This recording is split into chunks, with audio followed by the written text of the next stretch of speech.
Bienvenidos al módulo 7, Haciendo negocios con digital.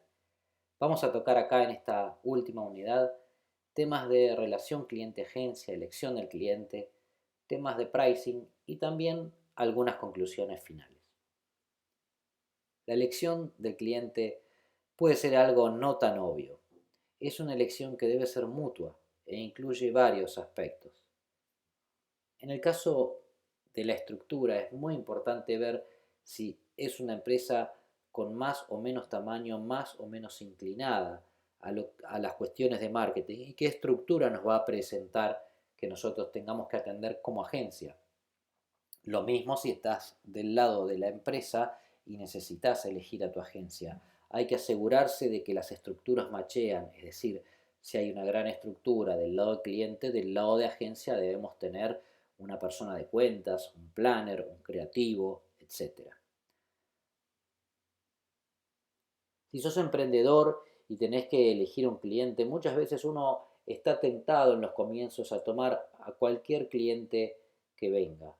La realidad es que con el tiempo nos vamos a dar cuenta que no es la mejor práctica y que hay clientes que no son para nosotros y que es mucho mejor que no estén con nosotros. Lo ideal es observar si estamos cómodos con sus valores, con el trato, con su negocio. Pensar en una reunión con ese cliente, imaginarse si sería o no algo placentero. Si hay match, entonces el trabajo va a ser mucho más liviano, no por eso menor, pero sí mucho más exitoso. Entonces tenemos que saber que si nosotros queremos forzar una situación, puede ser que ganemos el negocio o puede ser que continuemos con ese cliente, pero a la larga la conveniencia de tenerlo es dudosa. Debemos tener en cuenta que en una relación cliente-agencia el plazo es fundamental. Los clientes deben entender que las agencias tienen su rentabilidad en el tiempo. En general hay todo un primer periodo de ajuste donde hay muchísimas configuraciones, especialmente en el terreno digital, donde las horas hombre invertidas por una agencia exceden largamente lo que cobran como honorarios. Entonces, si lo vemos del lado de la agencia, hay que tener en cuenta si lo que nos están pidiendo es una campaña aislada o es una relación a mediano y largo plazo, una relación de partners, que es lo que realmente da la rentabilidad a las agencias. Como podemos observar en este gráfico, en celeste tenemos el costo y el ingreso en términos de honorarios mensuales estaría en azul. Suponiendo un país con estabilidad donde el honorario mensual se mantiene en el tiempo, vemos que la línea de costos por unidad de tiempo la va a cruzar en algún momento y el punto sombreado, toda esa superficie sombreada es recién donde nosotros vamos a empezar a obtener ganancias si estamos del lado de la agencia. Esto es lo importante tener en cuenta a la hora de estar cotizando o de estar haciendo tratos entre una empresa y una agencia. El otro tema que es muy interesante explorar es el balance del dar y el recibir. Esta es una matriz bastante conocida que conviene refrescar acá, que muestra la relación entre la exigencia que hacen los clientes y los honorarios que pagan los clientes o si estás del lado de la agencia que percibimos como agencia. Eh, entonces, tenemos cuatro posibles combinaciones donde la primera estaría en un cliente que tiene una baja exigencia, pero a su vez paga pocos honorarios. Este no es un cliente que se vaya a ir en cualquier momento, pero tampoco es un cliente que nos aporta mucho. Dependiendo de tu perfil y de tu estilo de trabajo, vas a decidir si querés que ese cliente continúe estando o si querés llevarlo a un lugar de mayor valor agregado, que es lo que suele dar más placer en trabajar y, por supuesto, también honorarios más importantes. En un segundo nivel estaría alguien que nos paga muy buenos honorarios, pero cuya exigencia es muy baja. Mucho cuidado con este tipo de clientes, a pesar de que alguno pensaría, qué bueno, me pide poco y me paga mucho, es el primer cliente el que se puede ir. En este cliente lo que nos conviene hacer es capacitarlo, es instruirlo, es enseñarle de que con lo que nos está pagando puede obtener mucho más si nos exige más y si él se prepara internamente para poder monitorear mejor las campañas y entonces exigir más a la hora de los resultados. Tratar de llevarlo al cuadrante donde seguimos cobrando bien de ese cliente, pero a su vez la exigencia que tiene que ver con el valor agregado que damos mucho mayor. También tenemos aquellos clientes con honorarios bajos y que nos exigen mucho. Esta es una pesadilla para las agencias y acá lo que cabe preguntarse es si realmente existe la posibilidad de hacerle entender a la empresa del valor que podemos llegar a aportar y que esto debe ser traducido en una contrapartida, porque de lo contrario habría que estar despidiéndonos de ese cliente. Y finalmente, en el último cuadrante y donde a nuestro entender sería mejor que estén la mayoría de nuestros clientes, sería en un lugar donde, si bien nos exigen mucho, también nos dan mucho y nos da mucho placer trabajar porque vemos resultados concretos de campañas que impactan en la vida real de un negocio. Por supuesto que si establecemos una matriz como esta para nuestros clientes, no es que van a estar en el centro de cada uno de los cuadrantes, siempre hay grises y siempre hay proximidades más hacia arriba, más hacia la derecha, más hacia la izquierda, con lo cual podemos ser mucho más minuciosos y ver dentro de un mismo cuadrante en qué lugar se ubica cada cliente. Con respecto a los honorarios, ¿qué honorarios cobrar o pagar? Depende del lado que estés. Especialmente cuando se está hablando de temas digitales, está muy presente todo lo que es medios digitales, es decir, lo que se paga a medios digitales, muchas veces que es autoservice, a veces con tarjetas de crédito, a veces con cuentas corrientes, a veces con transferencias bancarias. La realidad es que hay una discusión entre honorarios fijos y porcentajes y hay, por supuesto, hay ventajas y desventajas en ambos casos.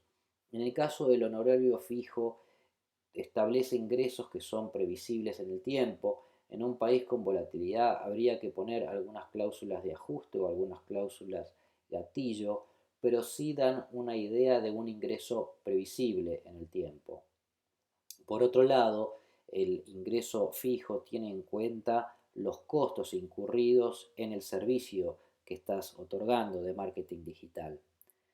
Y también tiene la desventaja que ante grandes aumentos de la pauta que traigan aparejados aumentos temporales pero importantes en el nivel de actividad, podría quedar un poco corto.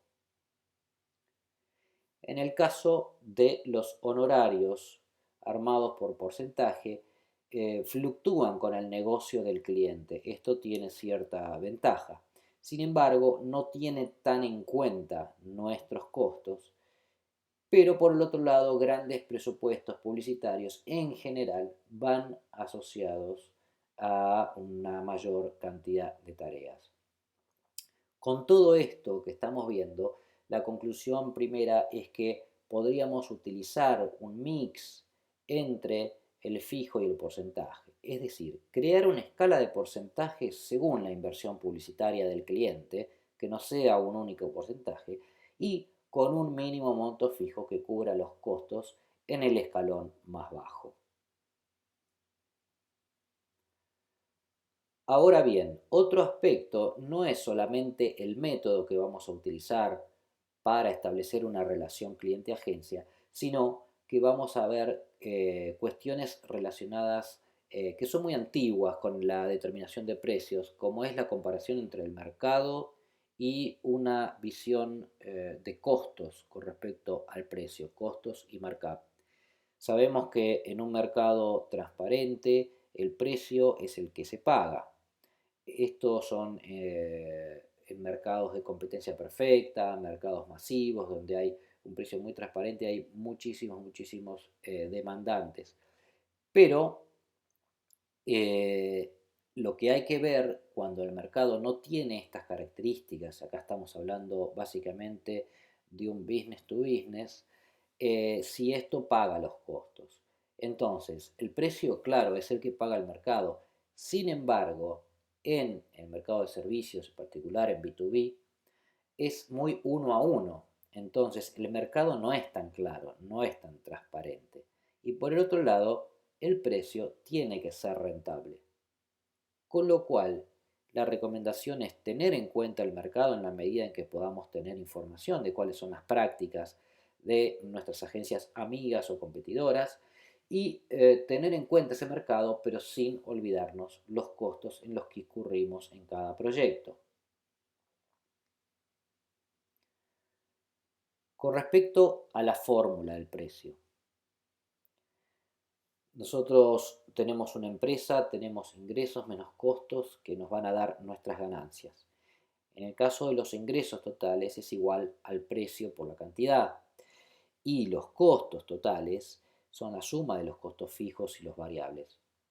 Los variables son los que fluctúan con la facturación y las unidades vendidas, pero en una empresa de servicios son muy bajos. En una empresa de servicios, por ejemplo, estarían atados simplemente a costos que varían con la facturación al estilo impuesto a los ingresos brutos o impuestos a los débitos y créditos o algunas comisiones bancarias. La contribución marginal, por otro lado, es el margen bruto, es lo que queremos ganar, ¿no? Pero para saber entonces el precio y eh, tenemos que tener en claro los costos. Es decir, tenemos una contribución marginal en porcentaje, para poner un ejemplo podría ser el 30%, y lo que nos queda determinar con exactitud en la fórmula para poder determinar el precio es el costo. Pero ¿qué costos tenemos que considerar? ¿Qué parte de mis costos fijos le asigno a un proyecto? El costo medio es una recomendación, pero tiene sus inconvenientes. El costo medio es el costo total dividido por la cantidad de unidades vendidas, por la cantidad de proyectos que tenemos capacidad, por ejemplo. El costo marginal es el costo adicional por vender un proyecto más, pero en servicios puede ser cero. Entonces, con el costo medio puedo quedar caro porque imaginen que yo tengo un solo cliente. ¿Qué hago? Todos mis costos dividido uno se los asigno a ese cliente. Eso sería utilizar un costo medio, sería quedar totalmente fuera de mercado. Y con el costo marginal, en el caso de que yo utilice recursos existentes, ¿un proyecto nuevo me traería mayores costos? En principio no, con lo cual el costo marginal en ese caso sería cero. Basar un precio en un costo marginal de cero sería entrar en una dinámica en la que en pocos meses seguramente me estaría fundiendo. La solución está entonces en lo que se llama costo incremental de largo plazo.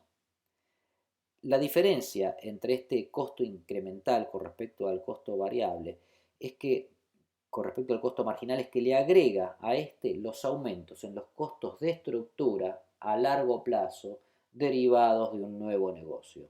Si uno analiza un nuevo proyecto y la implicancia que tendría proyectos como este entrando a la agencia y qué costos me modificaría en el largo plazo en la estructura, estaría dando con un costo mucho más acertado a la hora de determinar un precio. Con lo cual, la fórmula que me quedaría sería que el precio es igual al costo variable, al que hablábamos como, por ejemplo, ingresos brutos, el costo impositivo, más el costo incremental de largo plazo, todo eso dividido 1 menos la contribución marginal. Esta contribución marginal no es un tema menor. La contribución marginal de cada negocio es lo que va a contribuir a pagar una parte de nuestros costos fijos.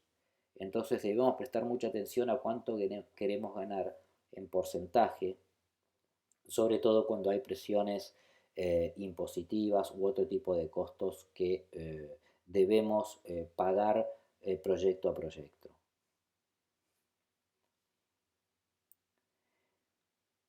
Para concluir, nos gustaría decir algunas cosas más. Los clientes son rentables en el mediano y largo plazo, no en el corto plazo. Así que, más que clientes, para nosotros deberían ser socios estratégicos. Es aquel que saca lo mejor de mí y el que a su vez me tira para arriba y me ayuda a crecer. Cualquiera sea el método que uses para honorarios, elegí siempre honorarios transparentes.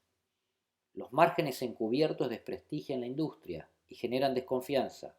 Por otro lado, dan una idea errónea de lo que le está pagando una empresa a una agencia si, por ejemplo, se fusionan todos los honorarios con toda la pauta publicitaria y no se sabe qué proporción es cada cosa.